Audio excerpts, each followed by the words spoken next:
الرحیم۔ جیسا کہ آپ حضرات کے سامنے اعلان کیا گیا تھا کہ ہمارے معزز مہمان حضرت علامہ احمد خضر شاہ صاحب دامت برکاتہم تشریف لائے ہیں۔ کچھ دنوں پہلے حضرت انگلینڈ تشریف لائے اور ہم نے حضرت سے درخواست کی، حضرت نے ہماری درخواست کو قبول فرمایا اور آج ہمیں موقع دیا۔ ہم ان کا شکریہ ادا کرتے ہیں، اللہ تعالیٰ ان کو جزائے خیر عطا فرمائے۔ حضرت کا کیا تعارف کرایا جائے؟ وہ شخصیات جو ہمارے اکابرین تھے اور جنہوں نے دین کے لیے بڑی بڑی قربانیاں دی۔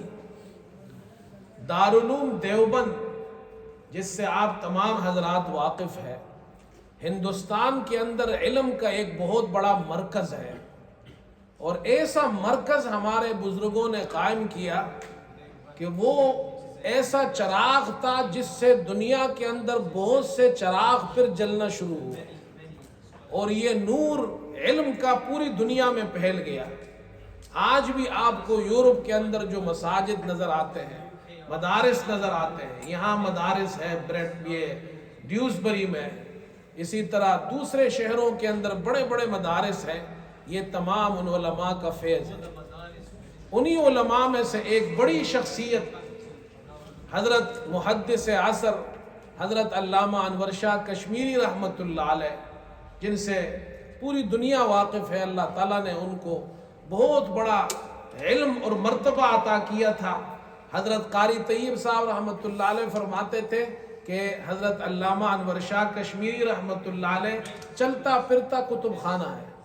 جب علماء کسی جگہ سٹک ہو جاتے تھے کسی مسئلے میں اور ان کو ریفرنس چاہیے ہوتا تھا تو وہ حضرت علامہ صاحب کے پاس جاتے تھے، اور حضرت علامہ صاحب کو اللہ تعالیٰ نے یہ حافظہ عطا فرمایا تھا، 40 سال پہلے جو کتاب پڑھی ہوتی تھی 40 سال بعد وہ کتاب ان کو یاد ہوتی تھی۔ اللہ تعالیٰ نے ایسا علم، ایسا حافظہ عطا کیا۔ حضرت کے وہ دادا تھے، تو آج حضرت ہمارے پاس آئے ہیں۔ حضرت انور شاہ کشمیری رحمۃ اللہ علیہ کے پوتے ہیں، ہمارے بزرگ ہیں، اور ہماری پہلے بھی ایک مرتبہ حضرت یہاں تشریف لائے کچھ عرصہ قبل، اور حضرت ہندوستان میں ہوتے ہیں دارالعلوم دیوبند کے وہاں 3 بڑے مدرسے ہیں۔ حضرت نے بتایا ایک دارالعلوم دیوبند کا مدرسہ ہے، پھر دارالعلوم وقف ہے، اور ان دونوں مدارس کے درمیان میں حضرت کا مدرسہ ہے جو ان کے دادا جد امجد حضرت مولانا علامہ انور شاہ کشمیری رحمۃ اللہ علیہ کے نام پر ہے۔ اور حضرت نے فرمایا کہ 5-6 منٹ کا پیدل راستہ ہے، تو اللہ تعالیٰ نے یہ 3 گلدستے وہاں دیوبند میں قائم کیے ہیں۔ یہ ہمارے بزرگوں کا فیض ہے، اللہ اس کو قیامت تک جاری و ساری رکھے۔ ہم حضرت کا ایک بار پھر شکریہ ادا کرتے ہیں۔ انشاءاللہ حضرت قیمتی نصائح ارشاد فرمائیں گے۔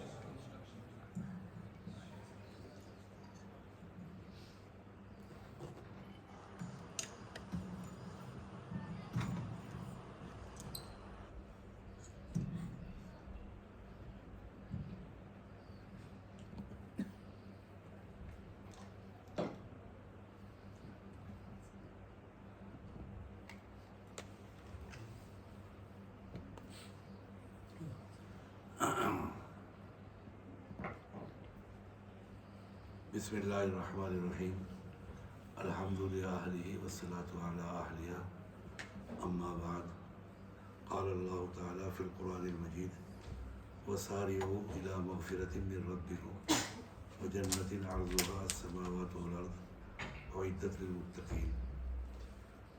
بزرگان محترم اور برادران عزیز، خدا تعالیٰ کے انعامات ہیں اور اپنے بندوں پر نعمتیں ہیں، بے پناہ نعمتیں ہیں۔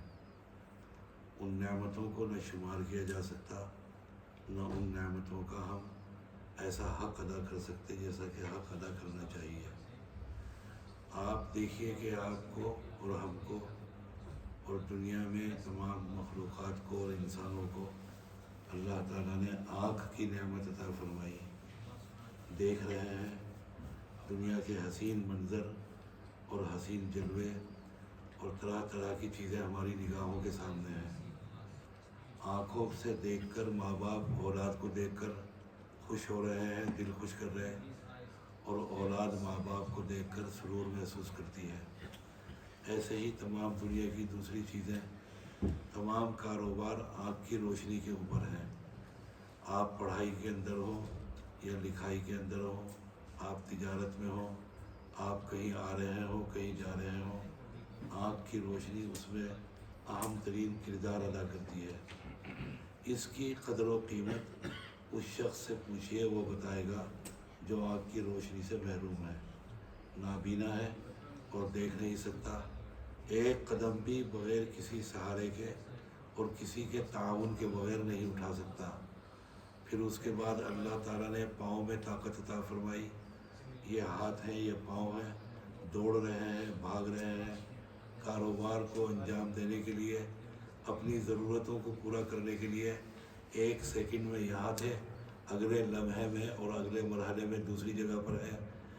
بھاگ پوری دنیا کا اور پورے علاقے کا اور پوری بستی کا چکر لگا لیتے ہیں۔ یہ اللہ تعالیٰ کی نعمت ہے عظیم الشان۔ اس نعمت کی قدر و قیمت وہ بتائے گا جو ڈس ایبل ہو کر اور اپاہج ہو کر چارپائی پر لیٹا ہوا ہے، ایک کروٹ بھی کسی کے سہارے کے بغیر نہیں لے سکتا، اپنی جگہ سے جنبش نہیں کر سکتا۔ پھر اللہ تعالیٰ نے زبان کی نعمت عطا فرمائی، الامان الحفیظ، کیسی عجیب و غریب عزو عطا فرمایا۔ زبان ذائقہ بھی بتا رہی ہے، اور زبان اس کے ساتھ ساتھ تلخ کو اور شیریں کو، کڑوے کو اور میٹھے کو، گرم کو اور سرد کو، سب چیزوں کو بتا رہی ہے۔ یہی نہیں بلکہ جو کچھ آپ کہنا چاہتے ہیں، جو آپ اپنا معافی ضمیر ادا کرنا چاہتے ہیں، اپنی بات کو ادا کرنا چاہتے ہیں زبان کے ذریعے، اس زبان کی نعمت کا آپ کو صحیح قدر و قیمت وہ بتائے گا جو بولنے سے محروم ہے، جو اپنی بات بتا نہیں سکتا، اپنی بات کو سمجھا نہیں سکتا۔ دارالعلوم دیوبند کا بھی ذکر ہوا، اور حضرت علامہ انور شاہ صاحب کشمیری کا ذکر ہوا۔ ان کا حافظہ عجیب و غریب تھا۔ ڈاکٹر اقبال جو کہ شاعر مشرق ہیں اور عالم اسلام کے عظیم الشان شخصیت ہے، عظیم الشان شاعر ہیں، کہنے کو وہ شاعر ہیں، لیکن اپنے فلسفے کے اعتبار سے، اپنی تعلیمات کے اعتبار سے دراصل قرآن مجید کے ترجمان ہیں۔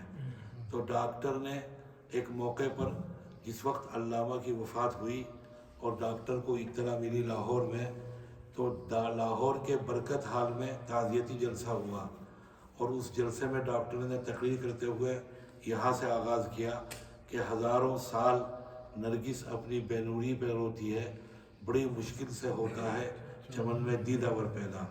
اور فرمایا ڈاکٹر نے تقریر کرتے ہوئے کہ اسلام کی آخری 5 صدیاں مولانا انور شاہ کی نظیر پیش کرنے سے عاجز ہیں۔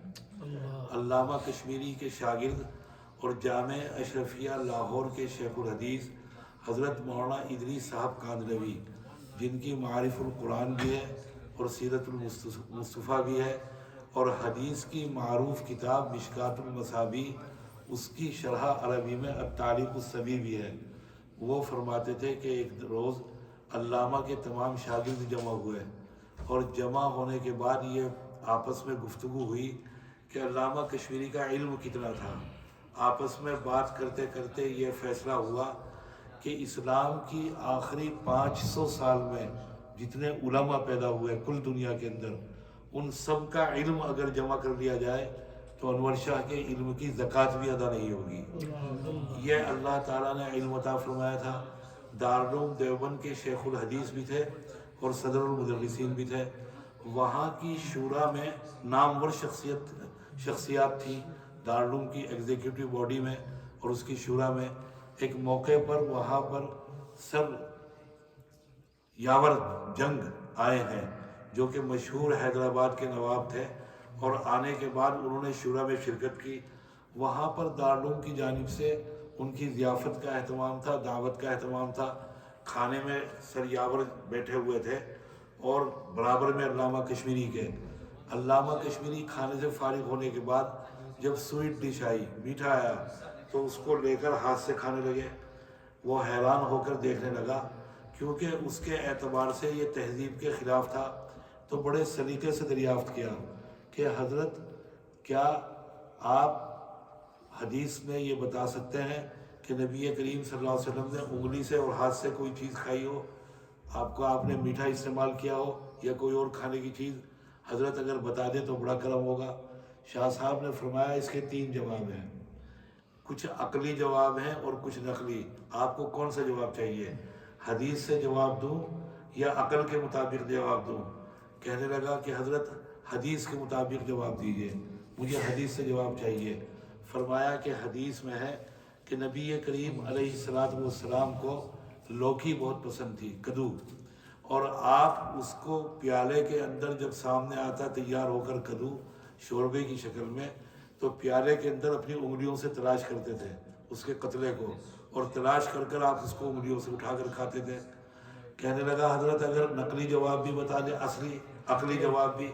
فرمایا مسکرا کر کہ مجھے پتا تھا کہ آپ جیسے آدمیوں کی تسلی حدیث سے نہیں ہوگی، عقلی جواب۔ فرمایا کہ عقلی جواب یہ ہے کہ آپ اگر اسپون استعمال کر رہے ہیں تو اسپون کے سائز کو بڑا نہیں کر سکتے، ایک ہی سائز۔ انگلی سے اگر 1 سے کام نہیں چل رہا تو 2 سے کام نہیں چل رہا تو اور بڑا کر دیجیے 3 انگلیوں سے۔ اور فرمایا کہ دوسری بات یہ ہے کہ اسپون ان کے منہ میں بھی جا رہا ہے، ان کے منہ میں بھی، آپ کی انگلی صرف آپ کے منہ میں جا رہی ہے۔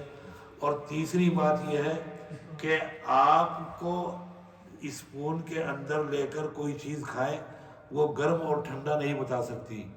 آپ اچانک کوئی گرم چیز حلوہ منہ میں رکھ لیں گرم، زبان آپ کی جل جائے گی، جبکہ انگلی سے اگر آپ کھائیں گے انگلی آپ کو بتا دے گی کہ یہ کھانے والی چیز گرم ہے یا ٹھنڈی۔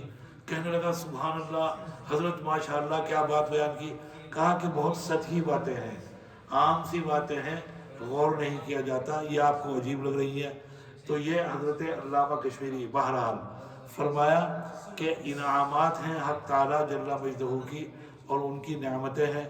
تو آنکھ کی نعمت عطا فرمائی، اعضاء کی نعمت عطا فرمائی، جسم کی، زبان کی نعمت عطا فرمائی۔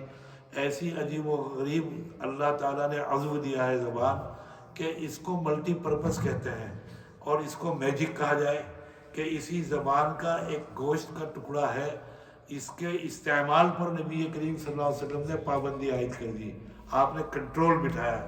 ایک حدیث ہے زجر الشبانی والشیبہ عن ارتکاب الغیبہ، مولانا عبدالحی صاحب لکھنوی کی ایک کتاب ہے، اس کے اندر عجیب و غریب حدیث نقل کی۔ حدیث میں نبی کریم صلی اللہ علیہ وسلم نے ارشاد فرمایا کہ ماں کے ساتھ منہ کالا کرنے میں جتنا گناہ ہے۔ آج دنیا کہاں سے کہاں پہنچ گئی، دنیا اپنی خرابی کے اعتبار سے اور اپنی فحش ہونے کے اعتبار سے، بے غیرتی اور بے حیائی کے انجام کاموں کے اعتبار سے کہیں سے کہیں پہنچ گئی، لیکن یہ منحوس خبر آج بھی کانوں میں نہیں پہنچتی کہ کسی بد نصیب نے اپنی ماں کے ساتھ منہ کالا کیا ہو۔ حدیث میں ہے کہ پیغمبر نے فرمایا ماں کے ساتھ منہ کالا کرنے میں جتنا گناہ ہے، بھائی اس کو ایسے سمجھیے کہ نبی کریم صلی اللہ علیہ وسلم نے ارشاد فرمایا ایک حدیث میں کہ 3 چیزوں کا دیکھنا ہی عبادت ہے۔ اگر کسی کو خانہ کعبہ کی زیارت کا موقع ملے اور وہ پہنچ جائے، اس کی نصیب جاگ جائے اور وہ بیت اللہ میں پہنچ کر طواف انجام دے، لکھا حضرات اہل علم نے کہ بیت اللہ میں پہنچ کر سب سے اہم ترین عبادت طواف ہے، طواف سے بڑھ کر کوئی عبادت نہیں ہے۔ طواف کی توفیق ہوئی، اس کے تو کیا کہنے، سعادت کے اور اس کی اوج کے اور نصیب کے کوئی انتہا نہیں ہے۔ لیکن اگر کوئی بیٹھ کر بیت اللہ میں صرف خانہ کعبہ کی زیارت کیا کرے اور دیکھے کہ یہ میرے رب کا گھر ہے، عبادت ہے۔ فرمایا نبی کریم صلی اللہ علیہ وسلم نے کہ قرآن مجید کی تلاوت اور قرآن مجید کی قرأت اور قرآن مجید کی ترتیل اور قرآن مجید کا پڑھنا، اس کے ثواب کا اور اجر کا تو کیا کہنا، ایک ایک حرف پر 10 نیکیاں ہیں۔ لیکن اگر کوئی قرآن مجید کو سامنے رکھ کر بیٹھ جائے اور اس کو اسی وجہ سے زیارت کرے اور دیکھے کہ یہ میرے رب کا کلام ہے، عبادت ہے۔ فرمایا کوئی خوش نصیب ہو جس کو ماں کی دولت نصیب ہو، ماں جیسی ہستی نصیب ہو اور ماں جیسی شفیق ہستی اس کو نصیب ہوئی ہو اور وہ اس کی خدمت انجام دیتا ہو۔ ماں کی خدمت انجام دینے میں چست ہو، مستعد ہو اور انتہا سے زیادہ طاق واقع ہوا ہو، اس کے نصیب کا تو کیا کہنا۔ لیکن اگر کوئی ماں کو سامنے بٹھا کر یا ماں کے سامنے بیٹھ کر ماں کا چہرہ دیکھے اور یہ تصور کرے کہ یہ میری ماں ہے، اس کا دیکھنا ہی عبادت ہے۔ بھائی آپ اس حدیث سے سمجھے کہ جو تقدس، جو عظمت اور جو رفعت خانہ کعبہ کو حاصل ہے، قرآن مجید کو حاصل ہے، وہ عظمت ماں کے چہرے کو حاصل ہے۔ اب اس ماں جیسی دولت سے اور ماں جیسی نعمت سے کوئی خدا نہ خواستہ بدنصیب منہ کالا کرے، ذرا اس کا گناہ بھی سوچئے، اس کا گناہ کس انداز کا ہوگا۔ اب سنیے، فرمایا نبی کریم صلی اللہ علیہ وسلم نے، ماں کے ساتھ منہ کالا کرنے میں جتنا گناہ ہے، اس سے 26 زائد درجہ گناہ سود کھانے میں ہے۔ جتنا گناہ سود کھانے میں ہے، آپ نے فرمایا اس سے 26 درجہ زائد گناہ غیبت کرنے میں ہے۔ کسی کے پشت کے پیچھے، ایک حدیث میں ہے، جناب نبی کریم صلی اللہ علیہ وسلم تشریف فرمائے اپنے کاشانہ اقدس میں، اپنے مکان میں، اچانک ایک انصار کی عورت آئیں جو اپنے قد کے اعتبار سے، اپنی ہائٹ کے اعتبار سے ناٹے قد کی تھی، چھوٹے قد کی۔ وہ آئیں، نبی کریم صلی اللہ علیہ وسلم سے کوئی مسئلہ پوچھا اور اس کے پاس واپس جانے لگی۔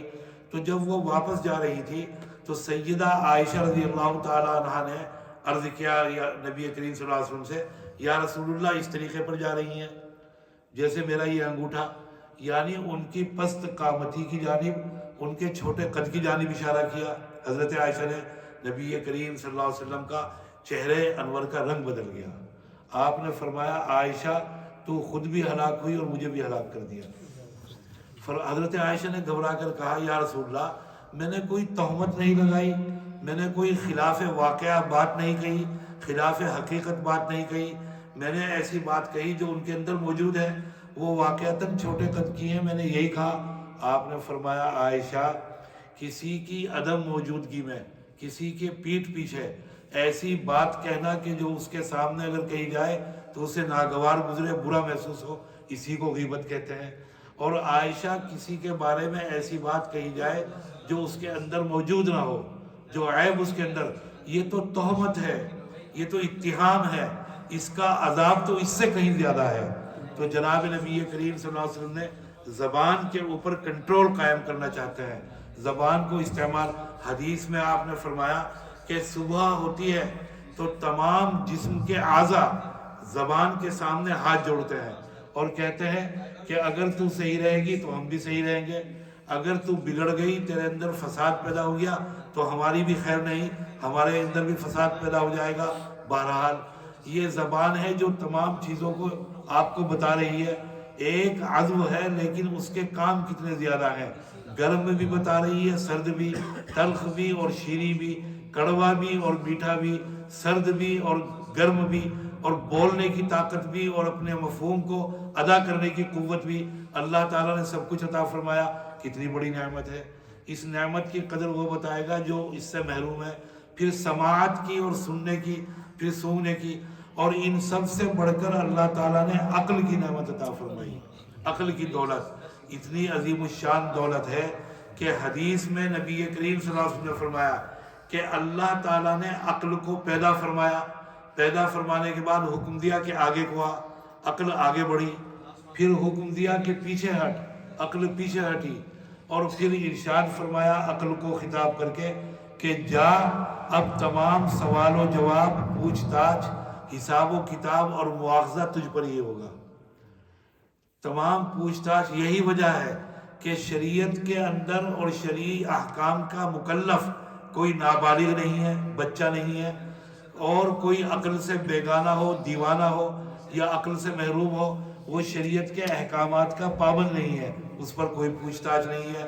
ایسی عظیم الشان دولت عطا فرمائی۔ بنگلور ہے ہندوستان میں، اور ہندوستان کا مشہور شہر ہے، گارڈن سٹی کہلاتا ہے۔ ہندوستان کا صوبہ ہے کرناٹک، اس کی راجدھانی ہے۔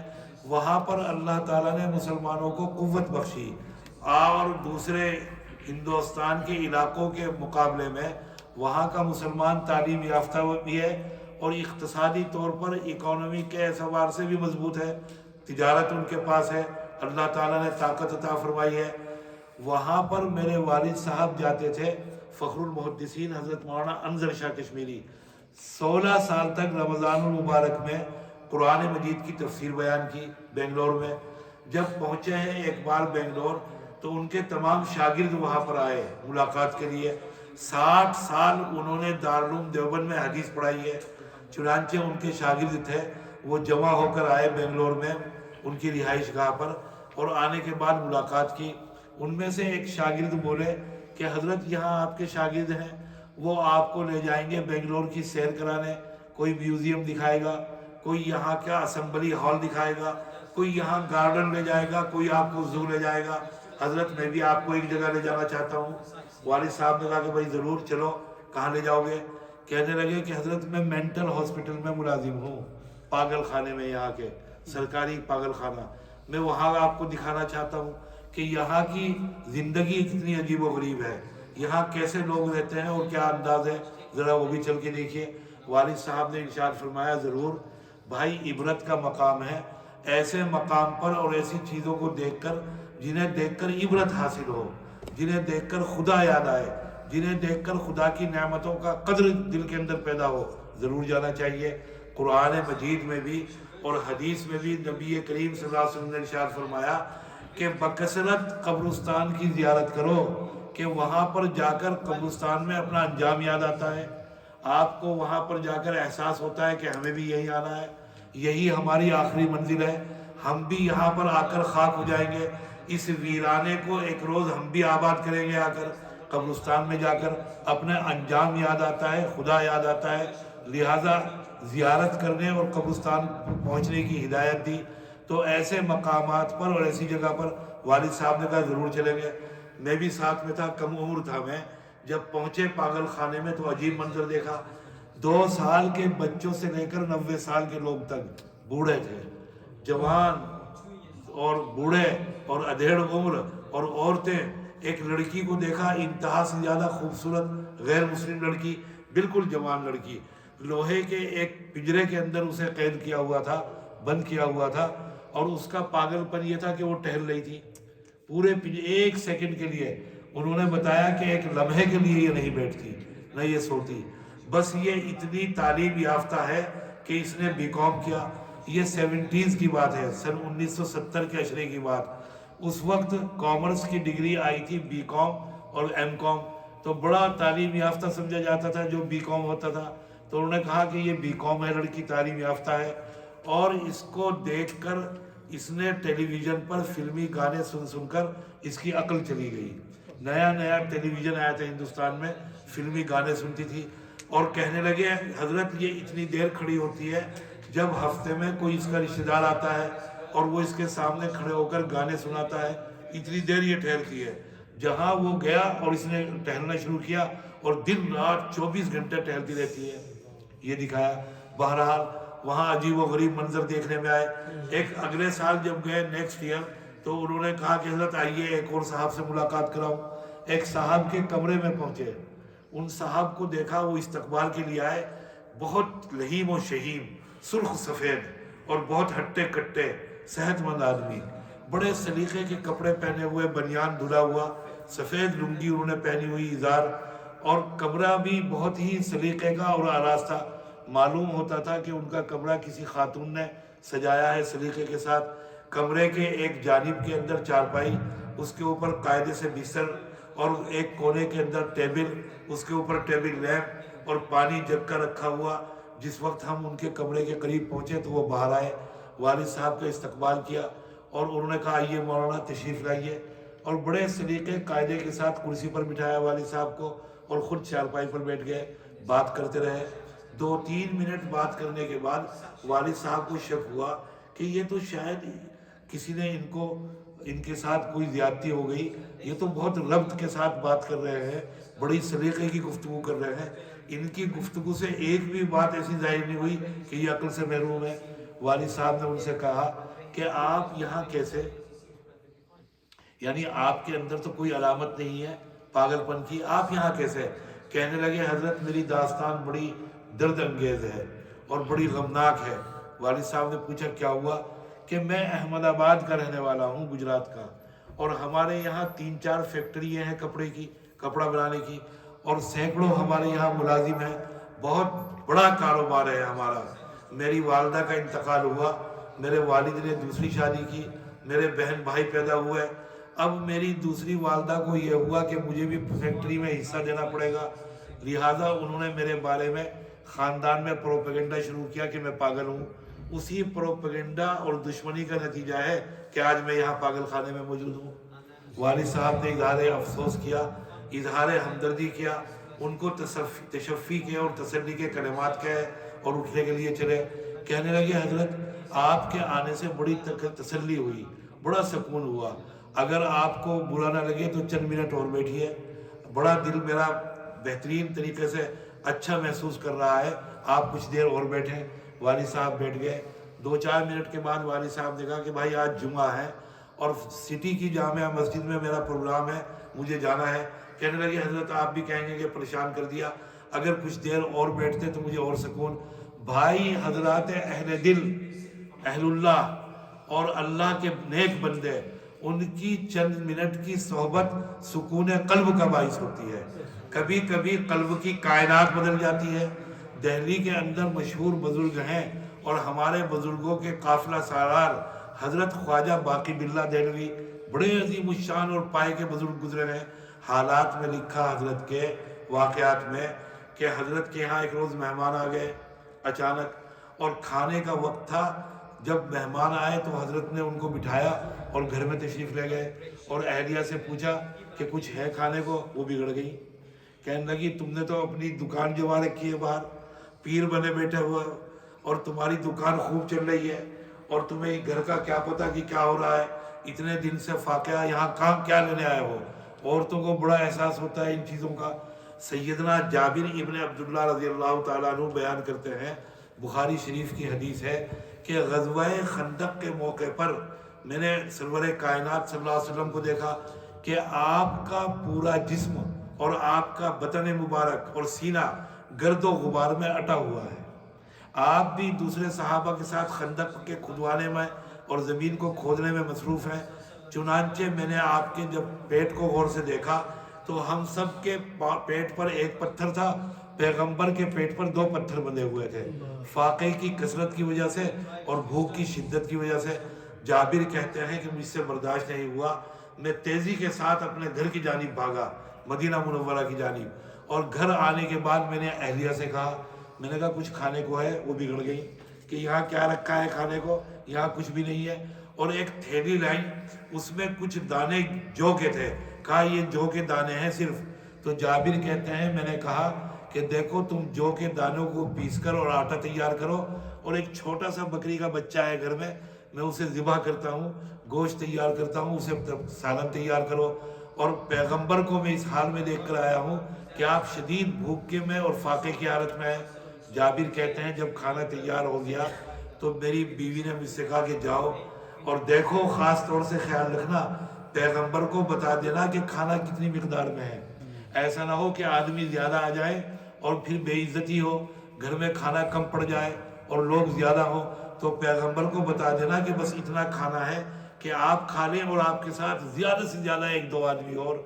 جابر کہتے ہیں میں پہنچا واپس، اور خندق کے میدان میں نے آپ کو باز بلا کر آپ کے کان میں کہا چپکے سے، نبی کریم صلی اللہ علیہ وسلم کے، اور عرض کیا یا رسول اللہ کھانا ہے، بہت تھوڑی مقدار میں ہے، بس آپ یا زیادہ سے زیادہ آپ کے ساتھ 1-2 اور چلیے اور کھانا کھا لیجئے، آپ کے لیے کھانا تیار کیا ہے۔ آپ نے یہ سننا تھا کہ آپ نے بآواز بلند تمام صحابہ میں اعلان کر دیا کہ چلو لوگوں، جابر کے گھر میں دعوت ہے۔ جابر کہتے ہیں کہ یہ سننے کے بعد میرے پاؤں تلے زمین نکل گئی کہ اب کیا ہوگا، جو کچھ ہوگا ہوگا، اہلیہ کا سامنا کیسے کروں گا، ایک مار کا وہاں جا کر گھر میں، بھائی بیوی کا مقابلہ بڑا مشکل کام ہے کہ وہاں کیسے جا کے مقابلہ ہوگا اور کیا جواب دوں گا۔ کہتے ہیں کہ میں پھر بھاگا اور اتنی تیز رفتاری کے ساتھ بھاگا کہ پیغمبر سے پہلے گھر پہنچ گیا، اور ہانپتا کانپتا بیوی سے کہا کہ اب کیا ہوگا، غضب ہو گیا۔ پیغمبر نے تو اعلان کر دیا، اور سینکڑوں صحابہ کے ساتھ پورے لشکر کے ساتھ صلی اللہ علیہ وسلم تشریف لا رہے ہیں۔ سبحان اللہ، کیا ایمان ہے ان خاتون کا، فرمایا ان خاتون نے جابر سے کہ تم نے پیغمبر کو کھانے کی مقدار بتا دی تھی کہ اتنی تعداد میں کھانا ہے؟ جابر نے کہا کہ ہاں بتا دی تھی۔ کہا کہ اگر بتا دی تھی پھر کوئی پرواہ نہیں، اگر پیغمبر کھانے کی مقدار جاننے کے باوجود اور آپ کے علم میں آنے کے باوجود اتنے صحابہ کو لے کر آ رہے ہیں، اب کوئی پرواہ نہیں۔ جابر کہتے ہیں کہ آپ آئے، آپ نے آنے کے بعد روٹی کا ٹکڑا کھایا اور باقی روٹی میں رکھ دیا، سالن آپ نے تھوڑا سا لیا اور اس میں لعاب دہن ملایا اور وہ واپس برتن میں ڈال دیا، اور آپ نے گھر والوں کو حکم دیا کہ کھانا تقسیم کرو، بلکہ اپنے دست مبارک سے آپ نے کھانا تقسیم کیا۔ قسم کھا کر کہتے ہیں جابر کہ پورے لشکر نے کھانا کھایا، اور کھانا جو کتو جتنا مقدار میں تھا پورا موجود تھا۔ ہماری آنڈی ابل رہی تھی، ہماری روٹیوں میں ایک بھی چیز کی کمی واقع نہیں ہوئی تھی۔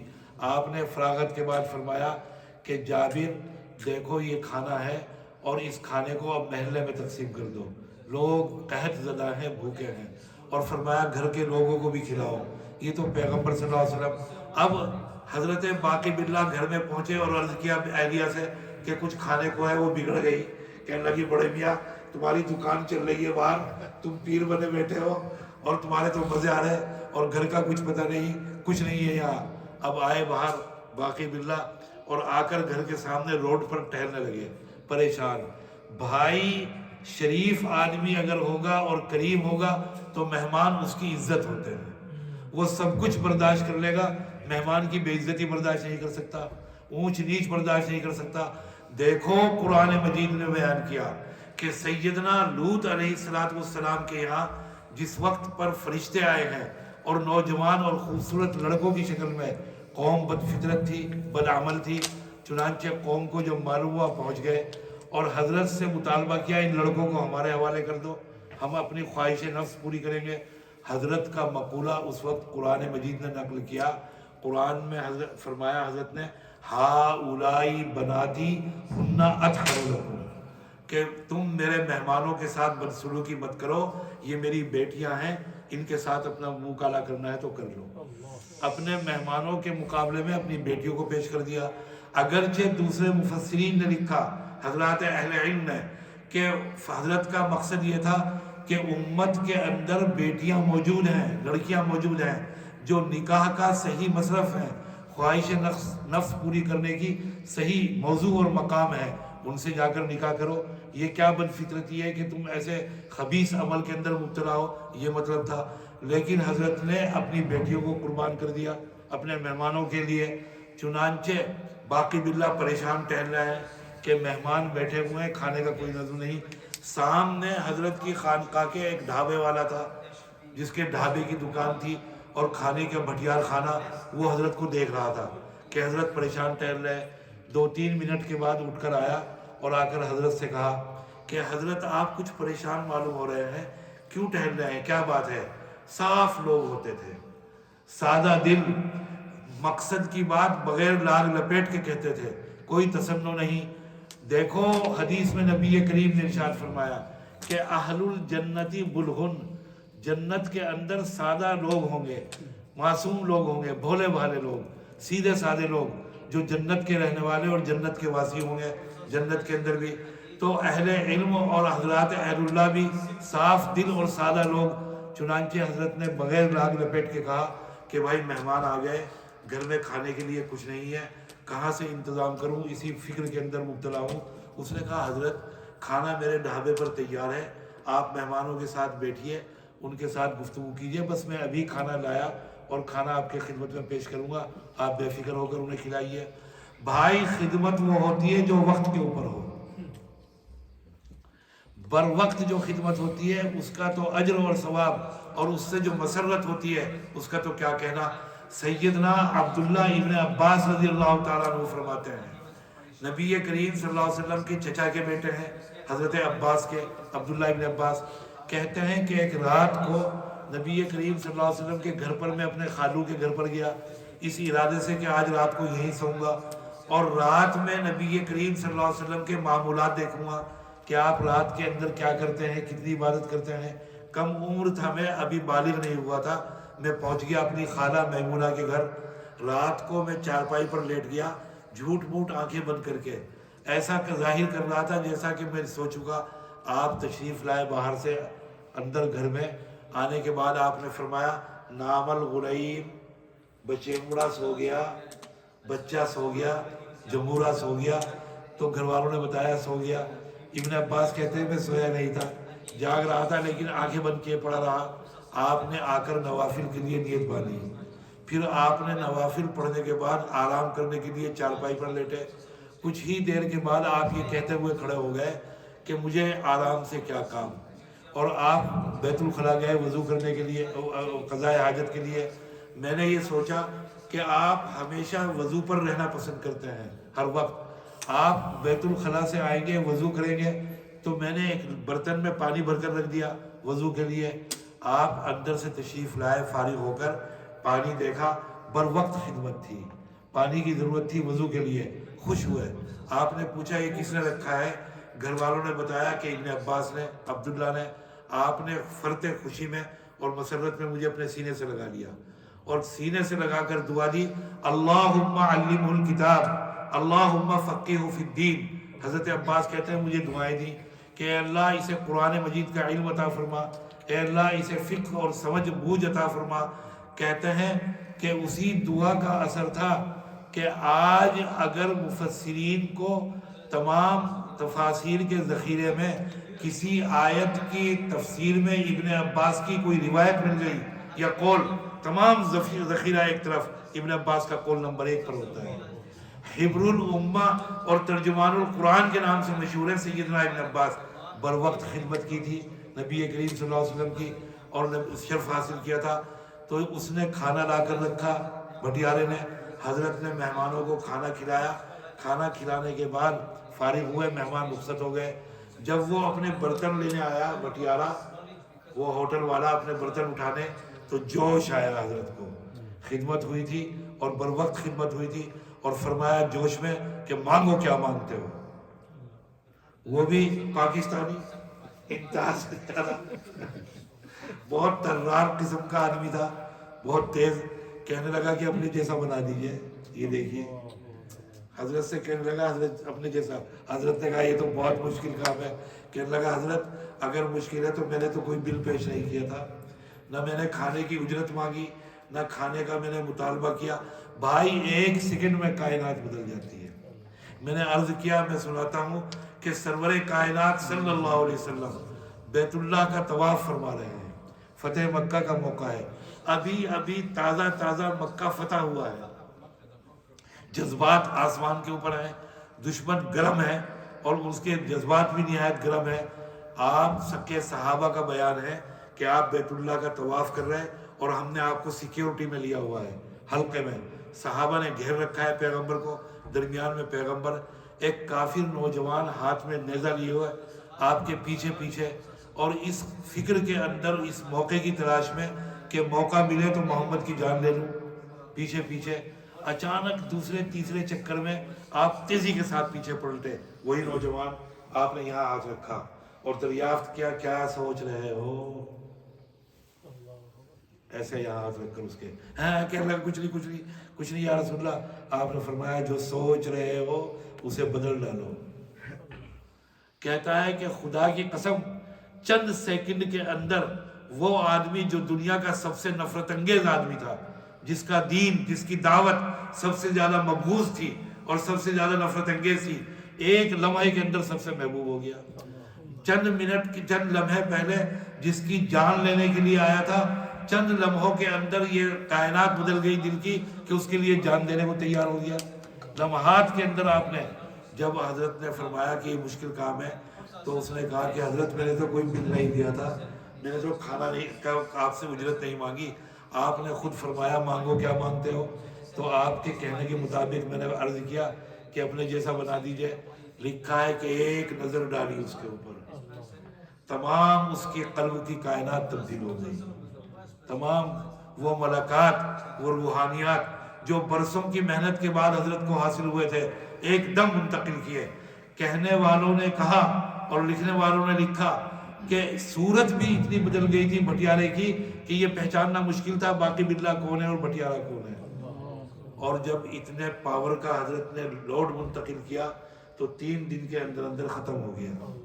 بھائی حضرت اقدس مجدد ملت مولانا اشرف علی صاحب تھانوی نور اللہ مرقدہ، حضرت کی مجلس لگی ہوئی تھی، حضرت کی مجلس میں لوگ بیٹھے ہوئے تھے اور ایک صاحب پنکھا کر رہے تھے، حضرت کو پنکھا جل رہے تھے، وہ چھت کا پنکھا ہوتا تھا، یہ سیلنگ فین نہیں تھے، اور کپڑے کا پنکھا، اس میں رسی باندھتے تھے اور اس کو کھینچتے تھے تو وہ ہوا لگتی تھی سب کو۔ تو وہ ایک صاحب پنکھا کر رہے تھے، انہوں نے اچانک پوچھا حضرت تھانوی سے، حضرت یہ جو بعض لوگ تمنا کرتے ہیں کہ ہمیں مدینہ میں موت آ جائے، مدینہ کی مٹی نصیب ہو جائے، جنت البقیع میں دفن ہونے کا موقع ملے صحابہ کے درمیان، اور حضرت بعض لوگ کہتے ہیں کہ مکہ کی خاک نصیب ہو جائے، ہماری موت مکہ کی سرزمین پر آئے، یا بعض لوگ بزرگوں کے پہلو میں دفن ہونا چاہتے ہیں یا ان کے قبرستان میں، اس کا کچھ فائدہ پہنچتا ہے مرنے والے کو۔ حضرت نے فرمایا پنکھا کسے کر رہے ہو؟ کہنے لگا کہ آپ کو، کہ بس دیکھو ہوا کس کو لگ رہی ہے؟ کہا کہ پوری مجلس کو۔ حضرت نے فرمایا جب خدا کی رحمت کی ہوائیں کسی اپنے مخصوص بندے پر چلتی ہیں قبرستان میں، پورے قبرستان کا مردہ فائدہ اٹھاتا ہے، تمام مردوں کو فائدہ پہنچتا ہے۔ تو دیکھو زندگی میں ہی نہیں، حیات ہی میں نہیں کام آ رہے علماء کی اور اہل اللہ کی صحبت، بعد وفات بھی ان کا فیض جاری ہے۔ اہل علم نے لکھا، حضرات علماء نے، جس عالم کا، جس بزرگ کا جس طرح کا فیض زندگی میں جاری ہے، بعد وفات کے بھی قبر سے وہی فیض جاری ہے۔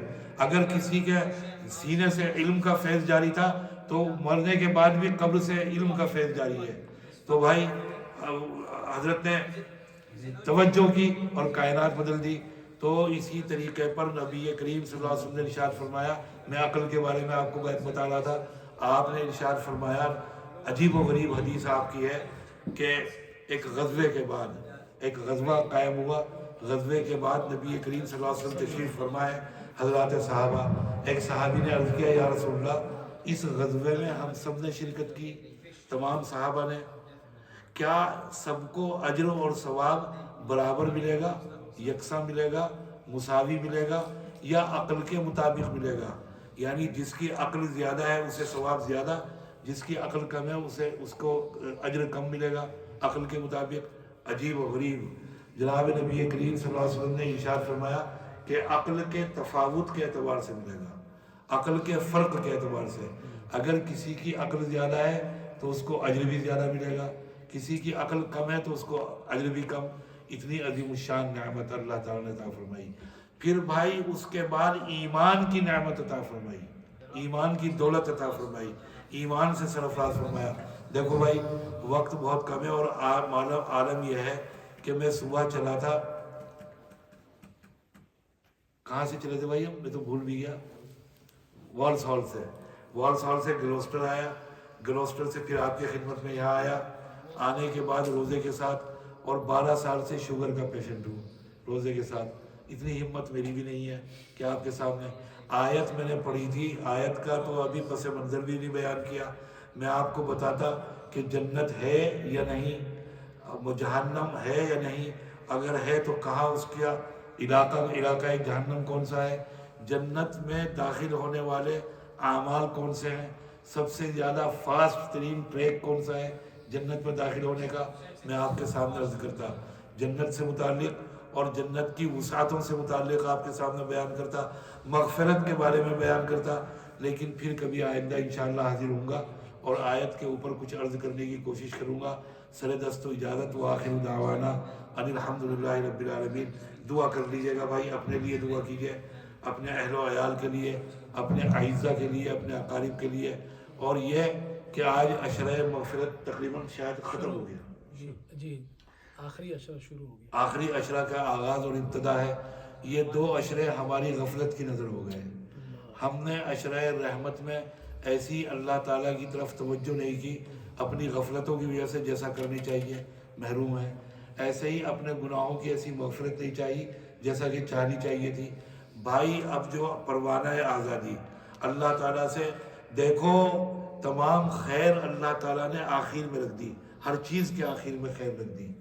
دیکھو جناب سرور کائنات صلی اللہ علیہ وسلم خاتم النبیین ہے، آخر میں آپ کو لے کر آئے، آخر حصے کے اندر لے کر آئے، خیر ہی خیر ہے آپ کا وجود۔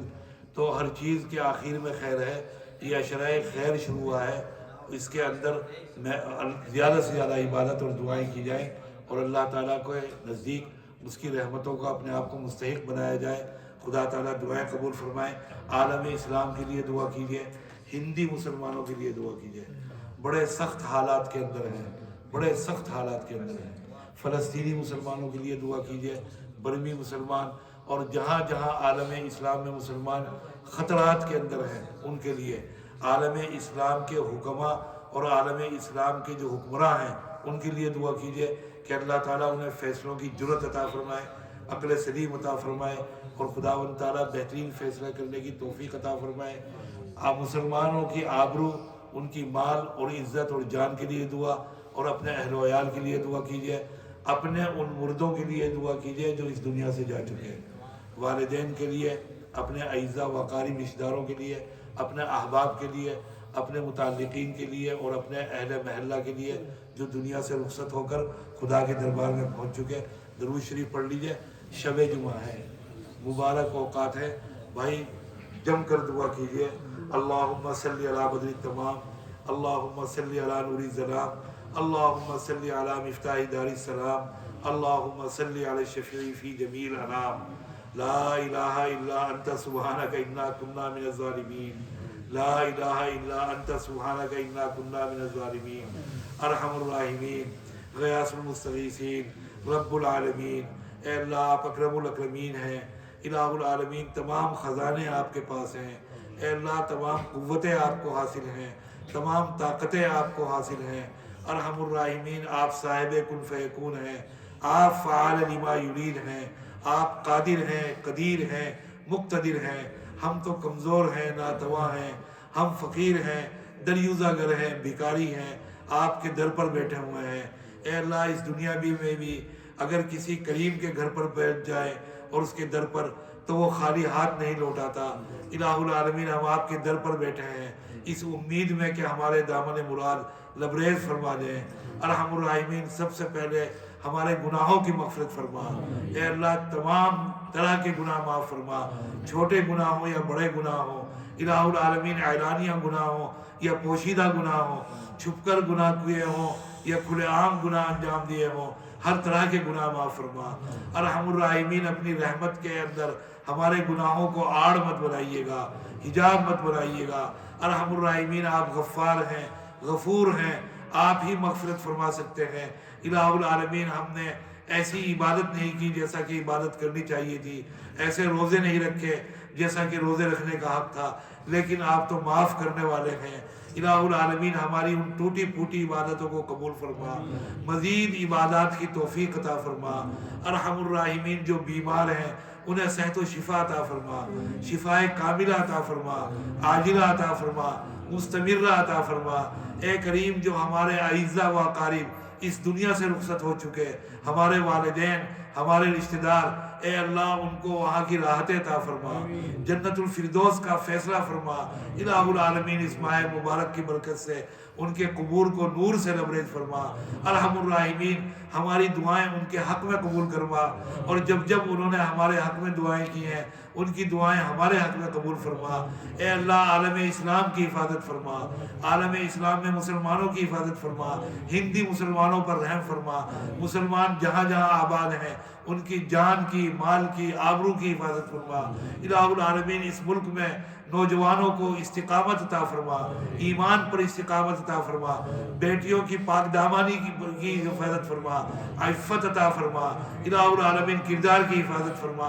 ارحم الراحمین جو اولاد کے خواہش مند ہیں انہیں مطیع اور فرما بردار اولاد عطا فرما.